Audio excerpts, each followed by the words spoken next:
Yes, hello everybody. Welcome to another CytoSorbents webinar. Today is Thursday, April the 8th, 2021. It's 1 p.m. British Standard Time or 2 p.m. Central European Time. We want to talk today about CytoSorb adsorption for reducing risk of bleeding during cardiac surgery in Ticagrelor and Rivaroxaban treated patients. And I have the big pleasure to introduce the two speakers and the chair of our meeting. First of all, I'd like to welcome Dr. Nandor Marczin from Harefield, UK. He is senior lecturer at the Royal Brompton and Harefield NHS Trust Hospital in UK. Hello, Nandi. Hello, Stefan. Hello, everybody. Good afternoon. Welcome to our webinar. Very nice to have you here. And as you can see here on my side in Hamburg, there's Stefan, Dr. Stefan Geidel, senior lecturer at and consultant at the Asklepios Cardiac Surgery Center in Hamburg. And a warm welcome to you, Stefan. It's a big pleasure to be here. We are both vaccinated. We have undergone a negative test, so we can sit together here today. And we are, of course, very happy about this situation. Yeah, we are talking today about a wonderful, interesting topic, CytoSorb adsorption for reducing risk of bleeding during cardiac surgery in Ticagrelor and Rivaroxaban treated patients. We have participants here from registered participants from more than 30 countries, especially from UK and India, but many more countries are joining us today. And the topic of today is, of course, very interesting as it is related with a lot of very interesting topics and effects. And with that little introduction, I like to hand over to Nandi. Please feel free, by the way, to use our Q&A section here. You find that on the bottom of your screen. So my colleague Stefania Rivetti is in the background and will try to answer many questions. And of course, Stefan Geidel and Nandor Marczin will do the same during our panel discussion. So with that, Nandi, the floor is yours, and we switch off our camera and our mic. Thank you, Stefan. It is a tremendous pleasure and honor for me to take part in this. And you asked me to discuss some of the recommendations or the innovation briefing review from the Medtech panel of the NICE in the UK. And I'm totally delighted to share some of our roles in this, what it means, and also our experience. Before doing that, I would like to dedicate this webinar to one of our patients, who is a 41-year-old lady who suffered a major cardiac event, and that was characterized by the spontaneous dissection of the distal part of the left mainstem, totally disconnecting the left anterior descending and the circumflex artery. And she was presented to our emergency PCI service, and our cardiologist could pass the dissection and reestablish the blood flow to these arteries. However, she developed cardiogenic shock, and due to her clinical condition, a salvage myocardial revascularization with 2 grafts were performed. Unfortunately, she was fully loaded with Ticagrelor before arriving to the hospital, and that created a variety of issues for our cardiac surgery. And she had a stormy postoperative period requiring mechanical support. However, she survived the event and left the hospital.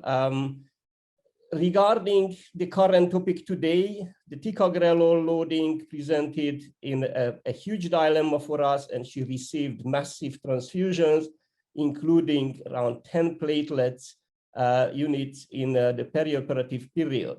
So this highlights the importance and the clinical dilemmas. Little we know at that time that there is this group who performed major in vitro testing, both investigating Ticagrelor removal by CytoSorb and other chemoadsorption devices in a first pass setting or in a whole blood recirculating with George Angelios and their team presenting and fully confirming for the first time nearly complete removal of Ticagrelor in this setting.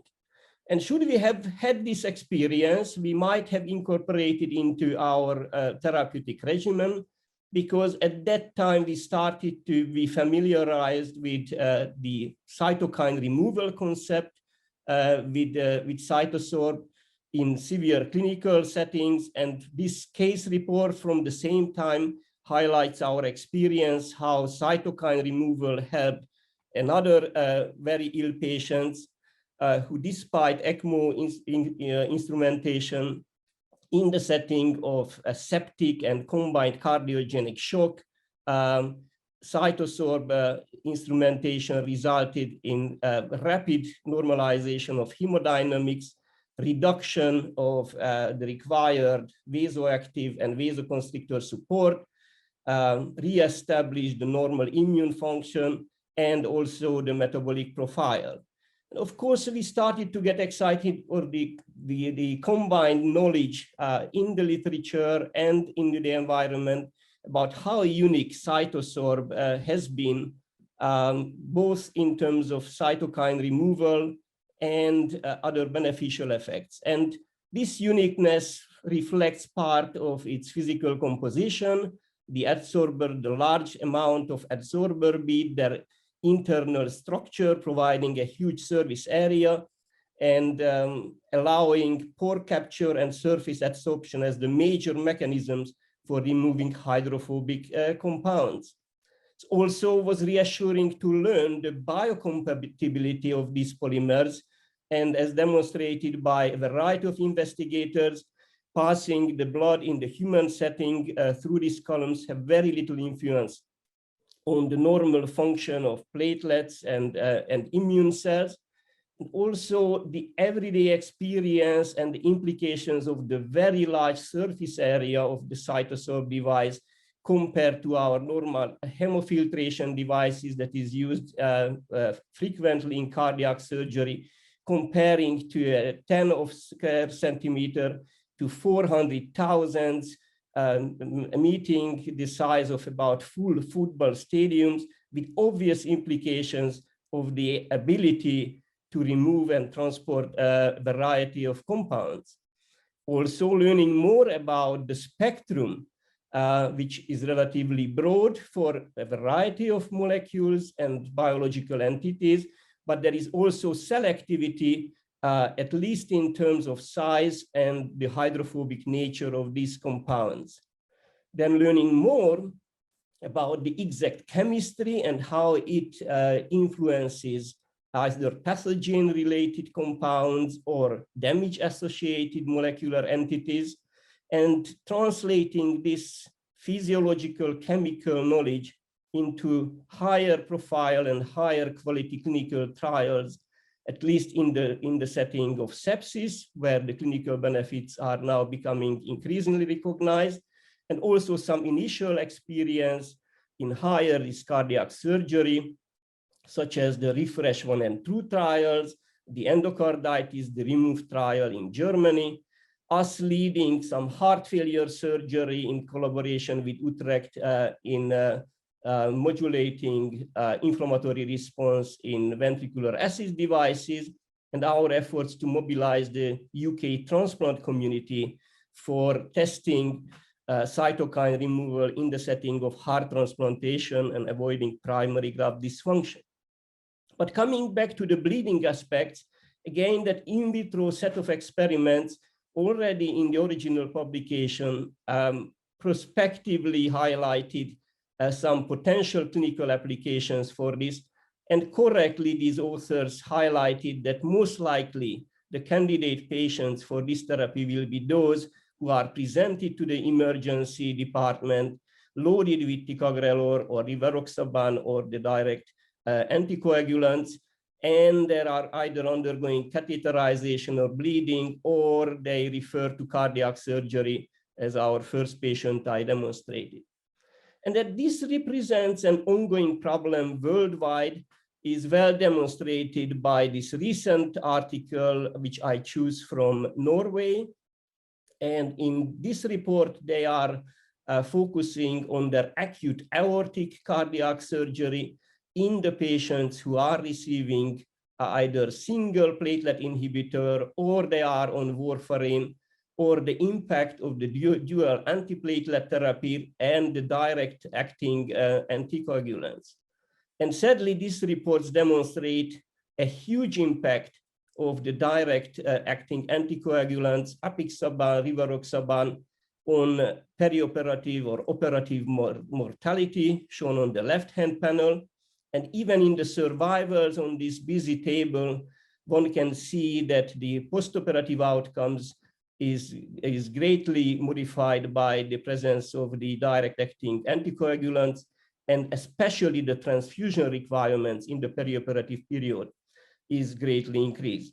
So these background informations will nicely take us to the first step of recognition, at least in the UK NHS community, by the review of the National Institute of Health and Care Excellence, which we abbreviate the NICE Institute, who considered a briefing innovation review for CytoSorb in reducing risk of bleeding during cardiac surgery.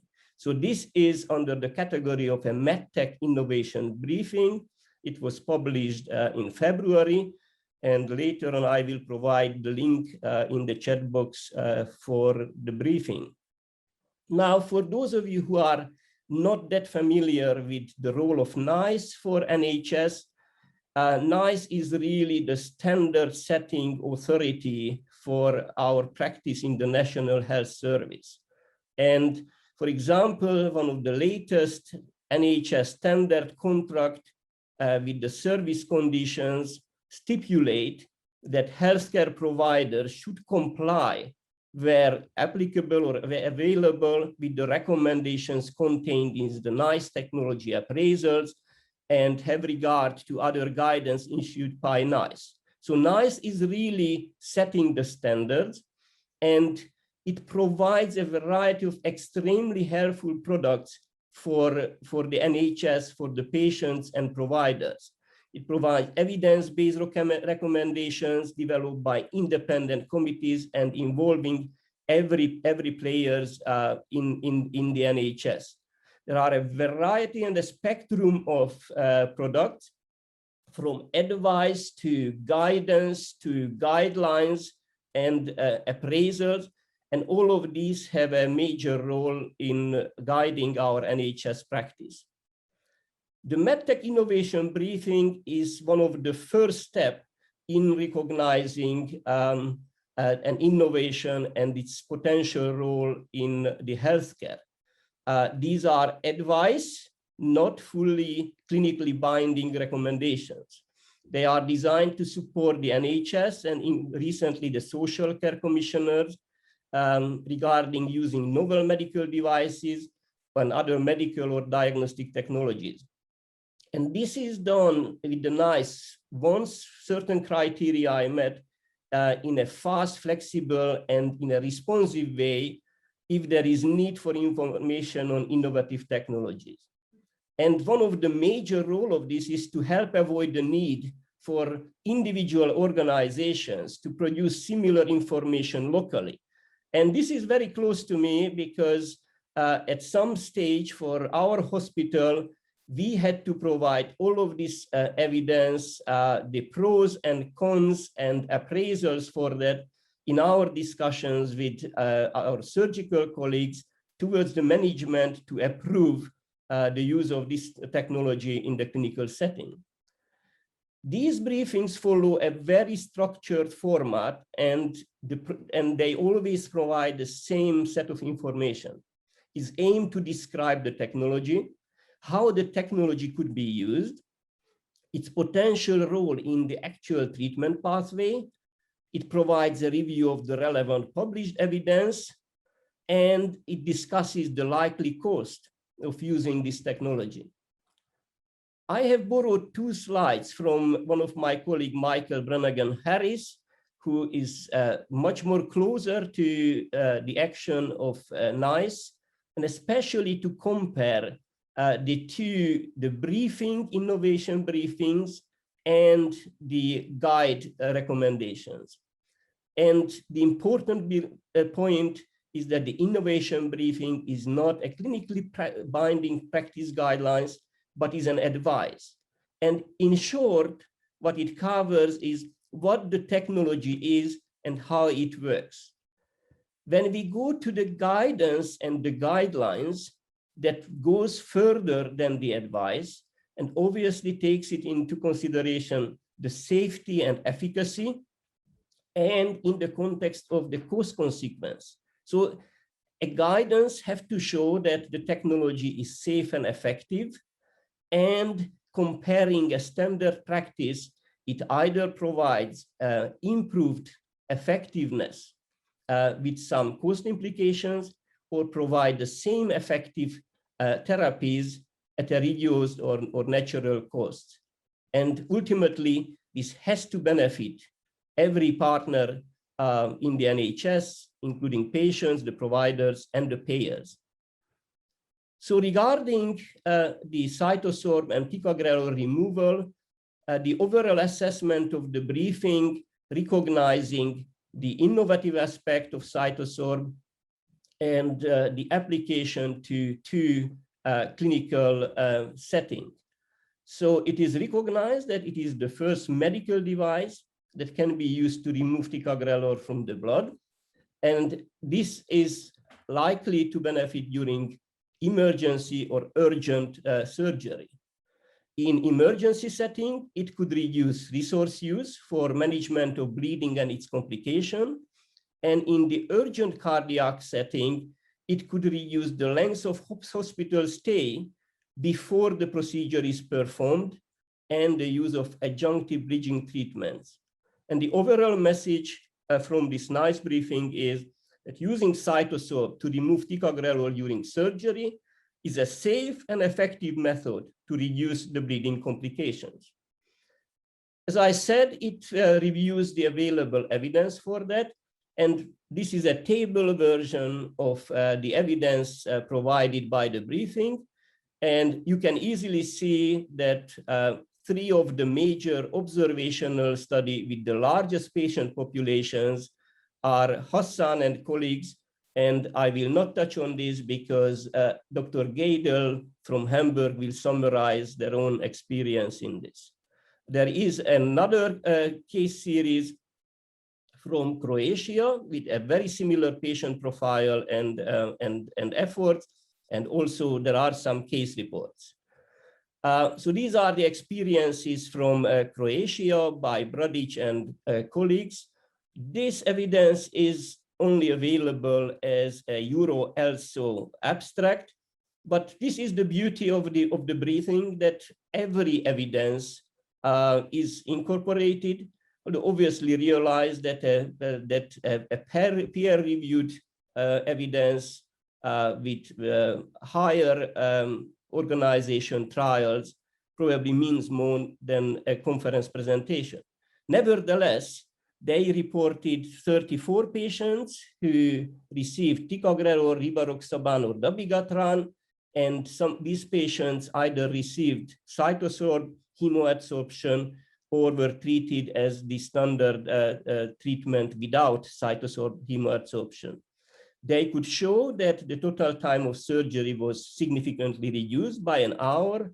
The first day drainage and blood loss was significantly reduced from more than a liter to 300 milliliters, dramatic reduction in the requirement of transfusions, including the red blood cells, the platelets, and the fresh frozen plasma requirement was reduced by half. The resternotomy rate was dramatically reduced.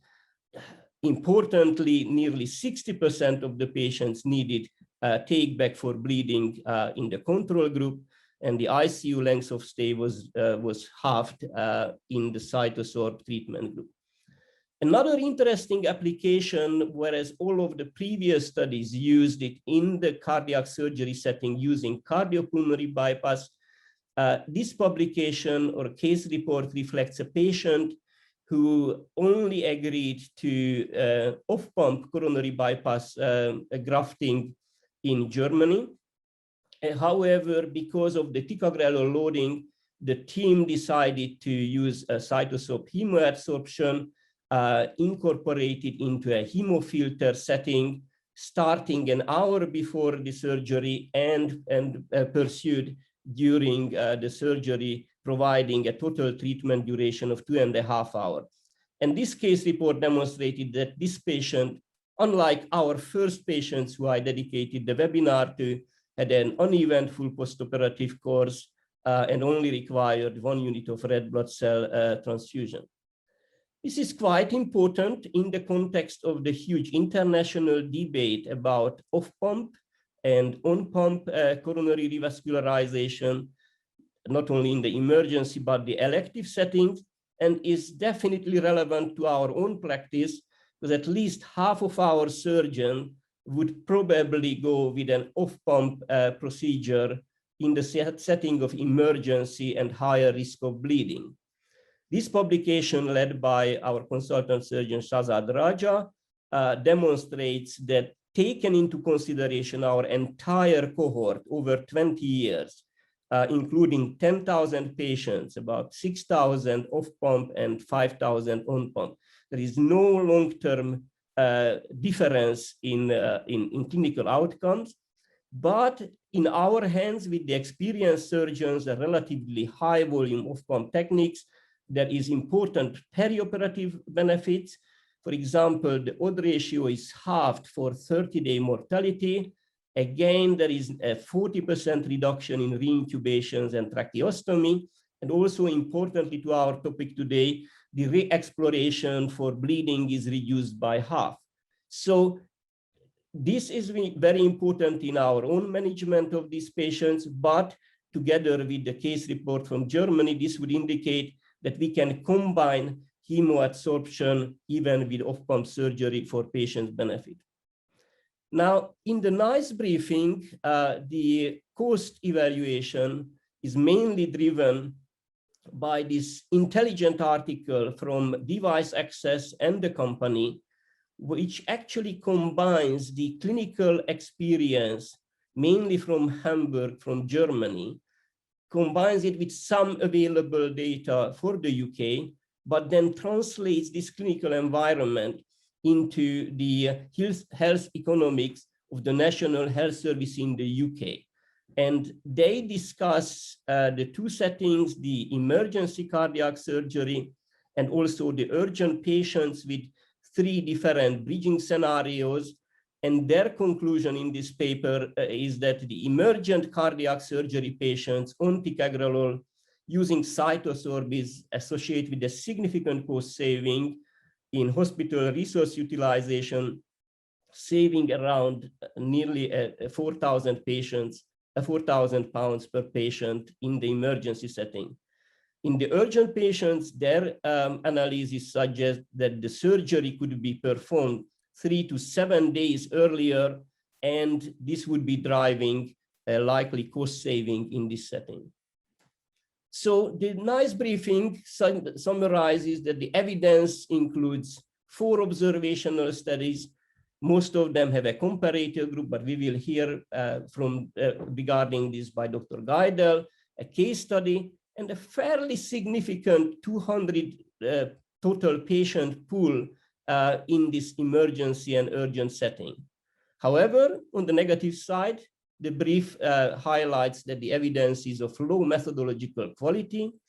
All the individual studies are small in terms of patient numbers, And most of these are done in Germany and some in Croatia, but none in the UK. And there is a further evidence needed with larger sample size as a future direction. One interesting aspect of these briefings is that specialist commentators are invited to comment on the technology.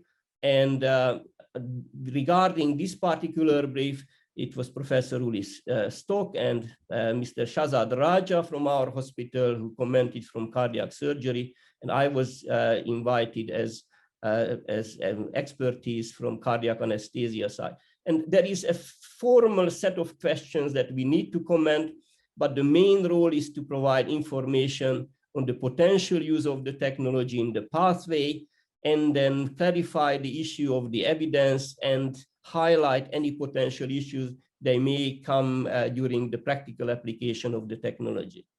So regarding the level of innovation, we agreed independently that CytoSorb is innovative because it actively removes Ticagrelor. When we were asked to categorize whether this was first in a new class of procedure or a novel approach with some uncertain safety and efficacy, we differed in our answers, but we agreed that the ongoing clinical trials in the UK, like the CytoSorb, is addressing these issues. And we also highlighted that there may be competing and alternative technologies as the monoclonal antibody from Phase Bio is entering Phase 3 trials. We agreed that it impacts on the patients. It is likely that it will reduce bleeding, reduce need of blood products, prevent reopening, resternotomies, and will be associated with reduced transfusion-related complications. It probably impacts on the system pathways. All experts agree that the CytoSorb has the potential to change the current pathway. And again, as a major message is that randomized future clinical trials are needed to address the gaps and uncertainty in the evidence base. And our surgeons commented that this should ideally include a multi-ethnic population. So getting to the close, I think that the recognition by the formal NICE evaluation network is an important step both for the company, for the service providers, us, and for our patients. There are quite set criteria how NICE chooses innovations for this briefing, and it looks like CytoSorb and the application met this criteria. So there is a significant demand for this information from the NHS. There is a likelihood, there is a potential for useful clinical outcomes, changing quality of life or cost impact. And there is already significant evidence relevant to the technology, which can be publicly made available, discussed, summarized, and critically appraised. However, the briefing is obviously the first step, and my take on all of this is that we have to progress, just like Charles Lindbergh says, that one must be progressive in heart and active in promoting the progressive principles of today, tomorrow, and always. We cannot rest. And I think the innovation briefing has three implications. The ability to include CytoSorb relatively easily and safely in the cardiopulmonary bypass circuit demonstrates its availability for use in the NHS. This briefing does not need to be done individually. It's a high quality summary of the current evidence, and this is available for every center, every surgeon, every team to be discussed and implemented if supported by the hospital management. The second implication is that we now have to get together and provide higher grade of evidence. And part of this is the CytoSorb prospective study.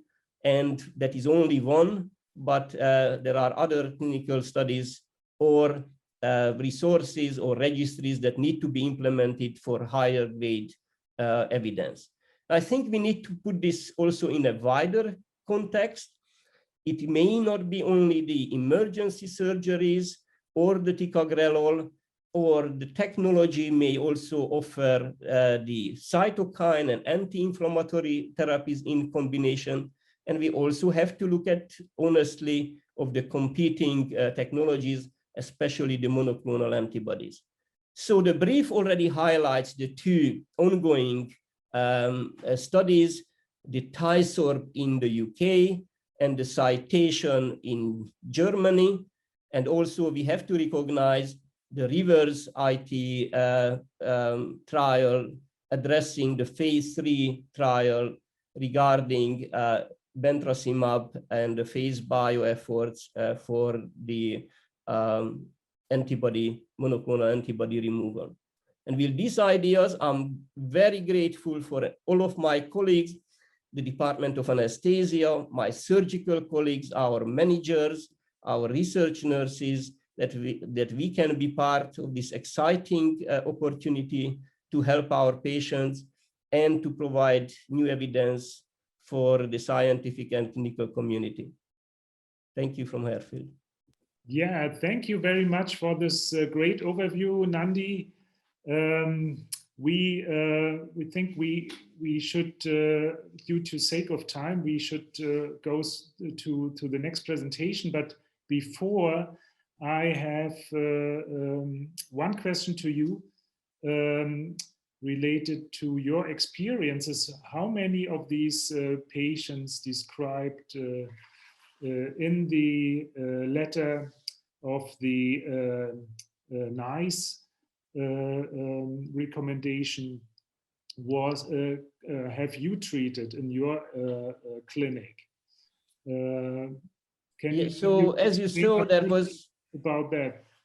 Yeah.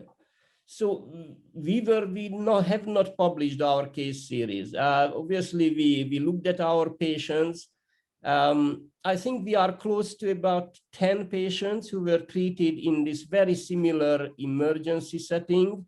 But we always thought that now with the Hamburg experience, coming from Croatia, is very little that our case series would add to it. But nevertheless, our analysis shows very similar results. Again, most of these patients were either in the emergency setting or in the urgent inter-hospital transfer setting, receiving ticagrelor. And then we implemented the use of CytoSorb during the cardiopulmonary bypass setting. Most of these patients, again, required very little transfusion. The first 2 or 3 patients, unfortunately, had to be taken back, but that was a unique surgical issue, bleeding from anastomosis, rather than what we think is really the CytoSorb or the ticagrelor removal effect. And these patients left the intensive care relatively early and left the hospital. Our focus really is on the prospective trial. The CytoSorb is quite difficult trial to recruit, but I think that's the next level of evidence where we would like to focus and include our patients. Absolutely. Yeah, we got also one question here in the Q&A section. One participant is asking, in your opinion, to what extent would intraoperative ticagrelor removal compromise previously implanted stents? What is your opinion about that? Yeah, so with my anesthetic hat on it, I would delegate that to surgeons, but I don't think that's a problem. I think, we from an uneventful sternotomy, we would heparinize these patients fairly quickly. If we see the clinical benefits, then fairly soon after the operation, again, we can restart antiplatelets therapy. So I think the risk actually really in these ticagrelor loaded patients is not graft patency, but actually bleeding and bleeding related complications. But I would rather pass the question to Dr. Geidel for the surgery. So same answer. Normally we do 3 or 4 or 5 anastomosis, and normally there's no problem with any stent. Okay. Yeah, so thank you again, Nandi. We talk about it, of course, a little bit later after the talk of Stefan Geidel. And we now switch to Stefan's talk here. And it's about how bleeding complications and costs can be reduced. And the floor is yours now, Stefan.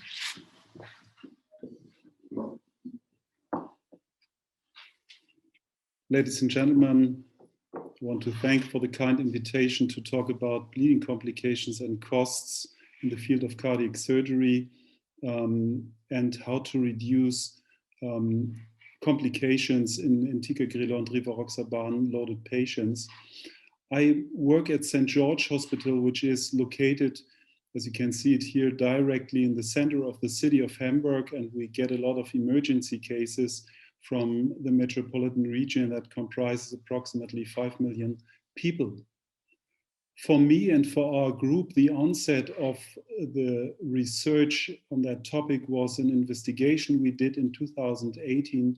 It was published in the Annals of Thoracic Surgery on bleeding complications after use of novel oral anticoagulants, including the drugs Rivaroxaban, apixaban, and dabigatran.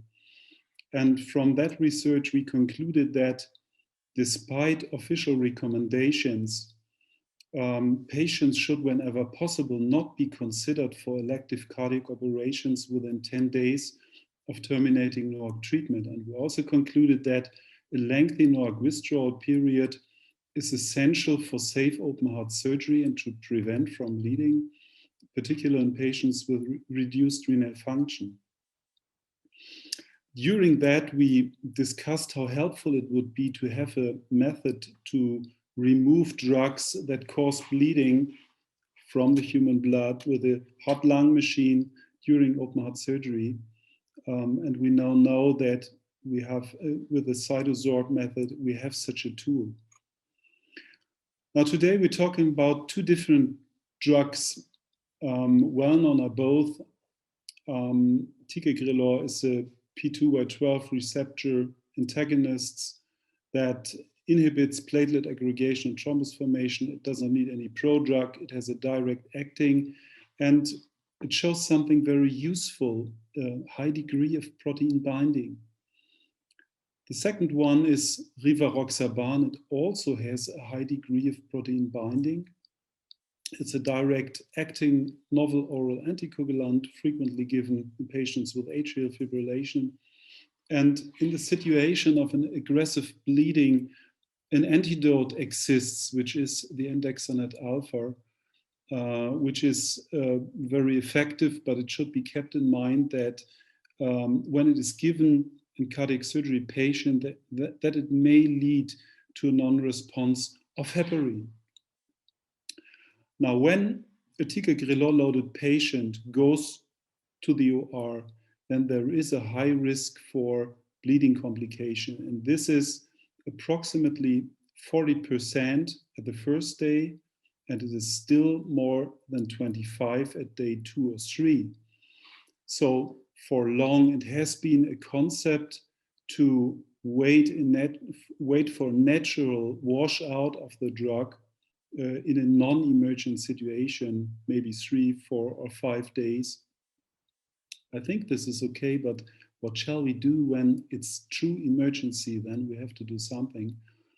And here, this experimental research has been published that was in spring 2017 that could show that the CytoSorb adsorber is able to remove Ticagrelor from the human blood almost fully by using its protein, that means albumin binding. Now, what's CytoSorb? First of all, it's not a filter. I show you another slide, a comparison to a filter. This technique is a high-tech polymer technology that uses small polymer beads for size-selective removal, as you can see it here. Initially, it was created to remove cytokines from the human blood, but it can also, in an unselective way, remove other hydrophobic medium-sized molecules.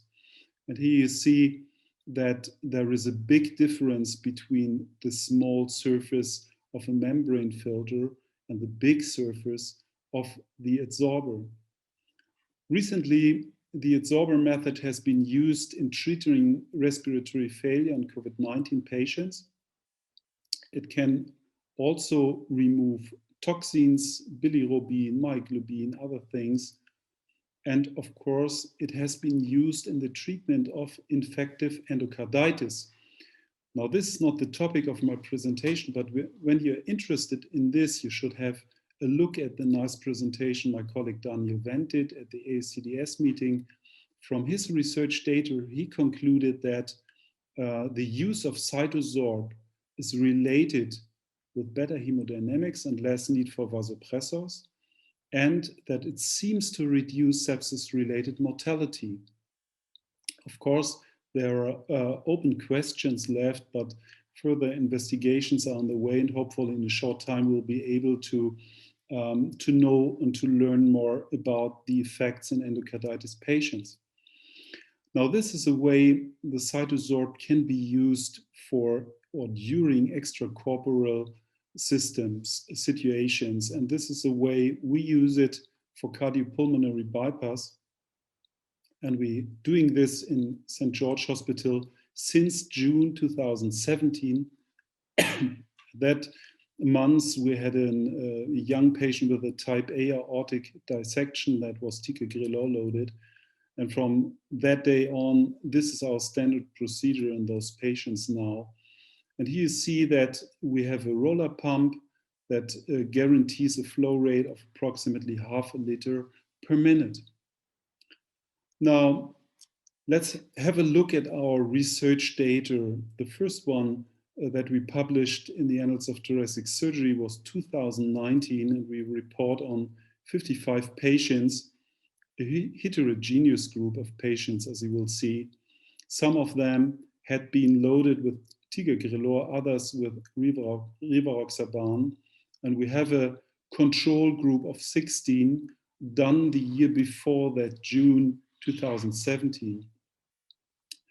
Different pathologies, but all had something in common. All had an underlying coronary artery disease, and all were true emergency cases. Now, this graphic we were asked to do for the online version of our paper, the graphical abstract, and you see here on the right side the adsorber patients. And with adsorption, we were able to improve almost everything. The drainage volume over 24 hours was lower, the operation time was shorter, less transfusions needed, and 0 returopotomies and a shorter ICU and hospital stay. Here on this figure, you see the drainage volume over 24 hours. Here on the right side, you see non-adsorber patients who had been loaded with Ticagrelor. You see that there was a higher tendency of bleeding compared to those done with adsorption. And here on the right side, you see the almost identical figure for the Rivaroxaban patients. The next step was to update our data and to make that heterogeneous group of patients a little more homogeneous. We did that update until June 2019 and presented these data at the DGTHG meeting in Wiesbaden 1 year ago. Isolated CABG patients loaded with Ticagrelor. Again, we had a control group, but with adsorption, we were able to reduce the operation time for exactly 80 minutes. I have to add at this point that we normally use both thoracic arteries for complete arterial revascularization, almost all of our CABG patients, and even in those emergency cases, we did it in 65%. Less transfusions were needed with the adsorber. That was not significant for red blood cells, but it was highly significant for platelet transfusions. Again, that figure that shows a lower drainage volume indicating less bleeding in the adsorber group and a retrotomy rate that was below 2%. And please be aware, all Ticagrelor loaded true emergency cases, most of them was both thoracic arteries. This rate is really very low. Now, our next step was to ask for economical effects. So we did a budget impact analysis, gave the data of that 66 patients back to the statistician. And he did at first a cost calculation. He calculated the price for rethoracotomy, for the ICU and hospital stay, and so on. And then he did a bootstrapping analysis, which is a method of statistical method for resampling. And he could show that we had saved, by using the adsorber method, more than 3,000 euro per patient. And the operation duration time and the ICU stay had the highest impact on the level of cost savings. Now, the last of our retrospective analysis was to have a look at the acute type A aortic dissections. We have done over 6 years, 170 acute type A aortic dissection, and 21 of them had Ticagrelor or Rivaroxaban. So again, we had a control group and an adsorber group. And again, that showed that we needed in the adsorber group significantly less platelet transfusions, and again, significantly lower drainage volumes indicating less bleeding. So in conclusion, medical and economical benefits of using the adsorber method in Ticagrelor and Rivaroxaban loaded patients could be described by reduced operation time, cost reduction by faster discharge, generally improved patient blood management. So consequently, we think that the method is really something very effective to reduce bleeding complications and costs and to improve the surgical outcome significantly. And the CytoSorb method is CE marked for this indication. Of course, the major limitations of these data are that it's the experience of a single center, and we present non-randomized observational study data. So definitely more investigations, prospective investigations are needed. And this is exactly what we are doing at the moment. A multi-center trial with the help of these excellent centers. The study is called CytoSorb Ticagrelor Hemoadsorption Study, or short citation. We have already included the first 2 patients, and we will do a direct measurement of Ticagrelor and its metabolites and a determination of platelet function with a multiplate analyzer. So hopefully in a very short time, we'll be able to give you more interesting study data on that interesting topic. For now, for today, the adsorber method has become our standard procedure in patients loaded with Ticagrelor and Rivaroxaban, because the method has really helped us to improve the data of our patients, to improve the outcome, and to help us to save costs. So we can only recommend it to you. Please make your own experience with it. I think you will like the method. Thank you very much for your attention, and please stay healthy.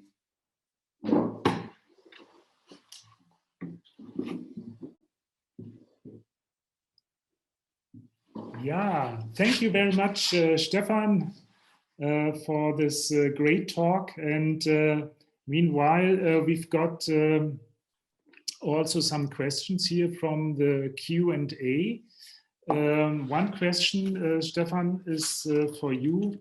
Do you use CytoSorb exclusively for emergency surgery, or also on patients who could wait for a few days for the washout of the anti-thrombotic agent? A difficult question. Normally, we use it only in emergency cases, but when it's very urgent and we don't want to wait for 4 or 5 days, we also used it in that situation. But this is more in, for example, in a mitral valve case who have taken Rivaroxaban for concomitant atrial fibrillation. So to send the patient back sometimes is not possible, so we can use it in that indication.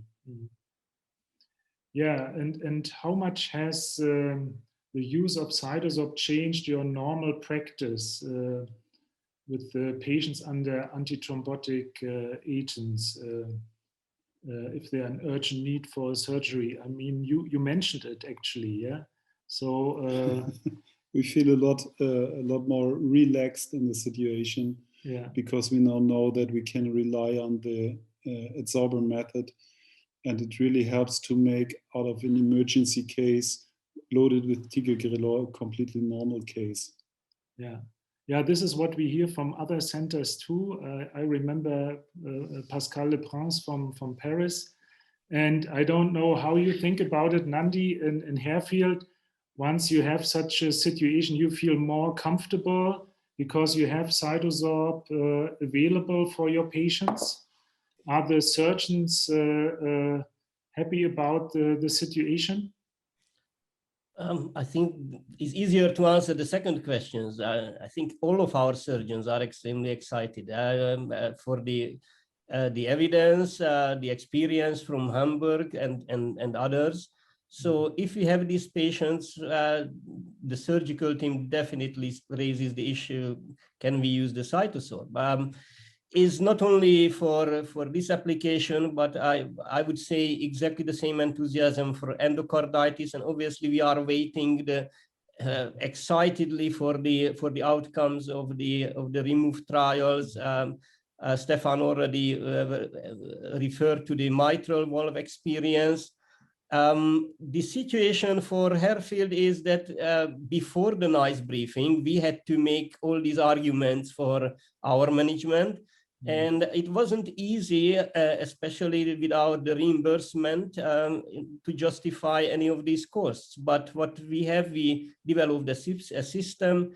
I think for everybody who is in the emergency category, everybody would use it if the bypass is indicated. As I said, we have a special aspects of the off-pump surgery. We have not done the specific hemofiltration and hemoadsorption combination for off-pump surgery.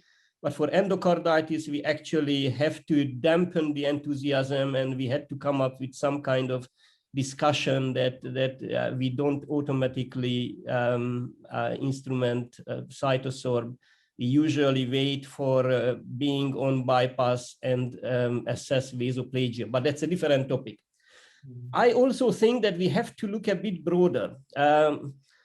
I just recently reviewed the UK pilot study for transfusion triggers in cardiac surgery. I think it's an extremely exciting study. Now, the exclusion criteria for this was actually patients should not have been on direct anticoagulants for 2 or 3 days, depending on renal function.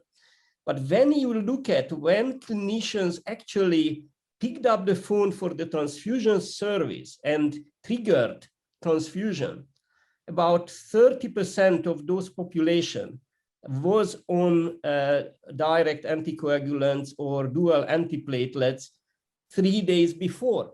So these are still our bleeding patients in elective cardiac surgery. So I really wonder whether the metabolites of these or really we may need to revisit those guidelines that stipulated the 2 days. And if it turns out that these patients actually bleed because of metabolites, and we can easily or easier deal with this than transfuse these patients, I think that's where the third aim, I said, we have to look at a bit more in the broader content. But I would be keen to hear Stefan's discussion or take on this? Yeah, I think we are in the beginning with this technology, and we can expect much more due to the background of this technology, as well described by Stefan and you today. But I have to make sure that we get all the questions answered coming from the Q&A here, and there are more. One is related to Plavix. Is there any effect on Plavix? Is the question. And the second one, can the same removal effect be expected for patients on clopidogrel? It works in Ticagrelor because it's reversibly bound to the platelets, and whenever it leaves the platelet and it's in the blood, then it can be removed by the protein binding, and this is special in Ticagrelor loaded patients. So it doesn't work in every antiplatelet drug.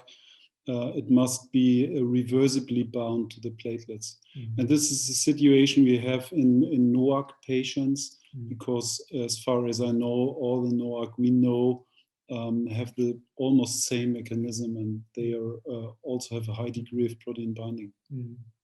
So apixaban, for example, apixaban loaded patients would work. Yeah. Should work. We collected some experience with this. Yeah. This will make some of the, I think, the ongoing studies difficult.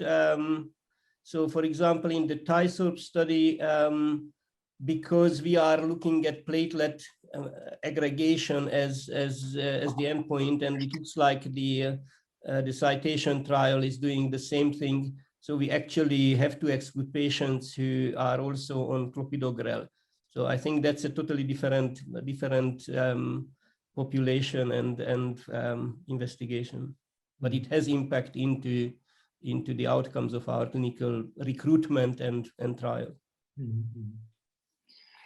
Yeah, I'm very happy to hear that you both shared the same experiences so far, and we are of course looking forward to these trials, and let's hope maybe in 1 year we can talk about the results. Yeah. I think there was a question on pediatric population, and unfortunately I don't have an answer. I don't think there was any pediatric experience in the UK. Yeah, I don't know anything about pediatric experience. But am I correct that that for cytokine removal there is a different volume cartridge for incorporation into the bypass circuit for inflammation? So far, it's not available. Yeah, we have to use the same cartridge, mm-hmm. Which is of course, especially in very small pediatric patients, a challenge. Yeah, I have to say, but we have first experiences with pediatric cardiac surgery patients and CytoSorb, but just single cases. These cases are available on our website in the literature database, mm-hmm. But of course just a very few cases, but with good success, because we know that pediatric patients recover sometimes very fast, and a little support by CytoSorb can make a difference. Yeah, but of course it's a rare situation, and we have no studies about that so far. Yeah. Due to sake of time, Nandi, Stefan, I think we have to come to an end here of our interesting session. I think we heard a lot of very good news, and we hope that the studies which are running will be successful, of course. I'm very thankful for your contribution today. So thank you very much again, Nandi. I also like to thank my colleagues. It was a fantastic teamwork again. And please stay safe. And if you can join us, and hope to see you all soon again. Bye-bye. Bye. Thank you.